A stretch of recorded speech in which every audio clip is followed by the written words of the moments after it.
नमस्कार मित्रांनो, वरुची संस्कृत अकॅडमीच्या संस्कृत रीडर या यूट्यूब चॅनलवर तुमचं स्वागत आहे. आपण मागची जी एक सिरीज बघितली प्रश्नांना पूर्ण वाक्याने उत्तर आणि लिखित, हा जो क्वेश्चन येतो सेकंड पेपरमध्ये, ज्याच्यामध्ये एका वाक्यात उत्तरं लिहिलेले असतात, एका वाक्यात उत्तर विचारलेले असतात, प्रश्न दिलेले असतात आणि त्याचं एका वाक्यात उत्तर लिहायचं असतं. तर हे जे प्रश्न येतात हे वैद्यकीय सुभाषित साहित्य अष्टांग हृदय याच्यामधून येत असतात. आणि दुसरं आणखीन एक की आत्तापर्यंत क्वेश्चन्स रिपीट झालेले नाही. तर मग आता मी काही जे क्वेश्चन्स आहेत ते ह्या ठिकाणी तयार केलेले आहेत प्रॅक्टिससाठी, की जे आत्तापर्यंत कधीच नाही आलेले आहेत असे प्रश्न ह्या ठिकाणी घेतलेले आहेत. तर हे प्रश्न मे बी आपल्या येणाऱ्या युनिव्हर्सिटीमध्ये याच्यापैकी काही प्रश्न येऊ शकतात. तर याची तुम्ही प्रॅक्टिस करू शकतात. तर ते हे जे फक्त प्रश्न दिलेले आहेत त्याची उत्तरं मी ह्या ठिकाणी दिलेले नाही आहेत. ते हे उत्तरं तुम्हाला स्वतःला शोधायचे आहेत आणि ते उत्तरं तुम्ही शोधून तुमच्या एका वहीमध्ये ते लिहून घ्या. बघा, या ठिकाणी पहिला जो प्रश्न आहे तो आहे मैत्रीपरः पुनर्वसु पुण्यम आयुर्वेद केभ्य दत्तवान. पुण्यम आयुर्वेदम केभ्य दत्तवान. नंतर दुसरा जो प्रश्न आहे तो आहे भीतेभ्यः किम देयम.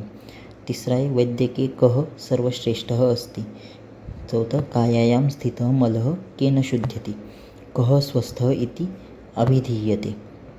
तर सहावा आहे गात्राणि केन शुध्यन्ति.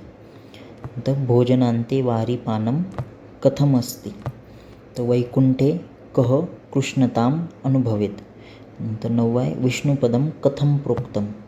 तर पुढचा जो प्रश्न तयार केलेला आहे तो आहे केन हीनाः नराः पशुभिः समानाः सन्ति. तर पुढचा प्रश्न तयार केलेला आहे तो आहे कीदृशः स्वप्नः निरर्थकः.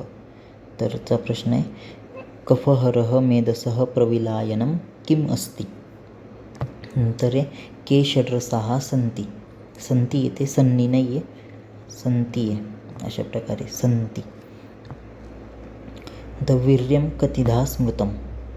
नंतरचा प्रश्न तयार केला आहे चिकित्सित तस्य पादचतुष्टयम के सन्ति. द स्वस्थः कस्मिन् मुहूर्ते उत्तिष्ठेत. तर रक्तक्षये कानि लक्षणानि उद्भवन्ति.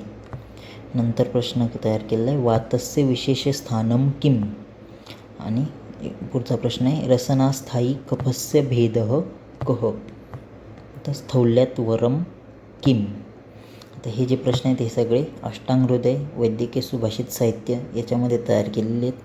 आणि एखादा क्वेश्चन हा पंचतंत्रमधला घेतलेला आहे.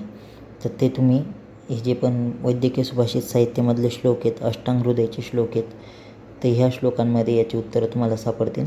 तर ते श्लोक बघा, त्याच्यामधून हे प्रश्न जे त्याची उत्तरं शोधा आणि प्रॅक्टिस करा की याचे जे उत्तर आहेत तुम्हाला ते संस्कृतमधूनच लिहायचे असतात. याचे उत्तर काय मराठीमधून लिहायचे नसतात. त्याच्यामुळे संस्कृतमधून आधी प्रश्न समजण्याचा प्रयत्न करा. प्रश्न समजला तर त्याचं उत्तर शोधणं पण सोपं जातं आणि उत्तर लिहिणं पण सोपं जातं. या ठिकाणी केभ्यः दत्तवान म्हणजे कोणाला दिला, भीतेभ्यः म्हणजे घाबरलेल्याला, किम म्हणजे काय दिले पाहिजे. तर असे त्या ठिकाणी प्रश्न असतात. प्रश्नार्थक सर्वनाम जे पण येतं, प्रश्नार्थक जो पण शब्द येतो त्याचा अर्थ कळाला का प्रश्न काय विचारलेला आहे ते कळतं. त्यामुळे त्याच्यासाठी किम प्रश्नार्थक सर्वनाम जे ते जर का पाठ असलं तर आणखीन चांगलं, की त्याच्यामुळे आपल्याला कळतं की नेमकी विभक्ती प्रश्नार्थक सर्वनामाची विभक्ती कोणती विचारलेली आहे. विभक्ती कोणती विचारली ते कळलं तर आपल्याला उत्तर कोणत्या विभक्तीमध्ये लिहायचं ते पण कळतं. तर अशा प्रकारे हे जे प्रश्न दिले आहेत याची प्रॅक्टिस करा. वाटलं तर स्क्रीनशॉट काढा. स्क्रीनशॉट काढून त्या ठिकाणी तुम्ही हे प्रश्नांची उत्तरं लिहून काढा. हे प्रश्न आत्तापर्यंत कोणत्याच एक्झाममध्ये आलेले नाही.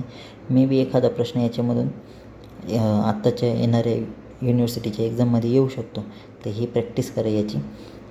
तर म्हणजे तुम्हाला एका वाक्यात उत्तरं कसं लिहायचे याची प्रॅक्टिस होईल.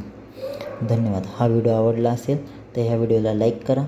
जास्तीत जास्त मुलांपर्यंत आपलं हे जे यूट्यूब चॅनल आहे हे शेअर करा आणि आपल्या ह्या संस्कृत रीडर या यूट्यूब चॅनलला सबस्क्राईब करा. धन्यवाद.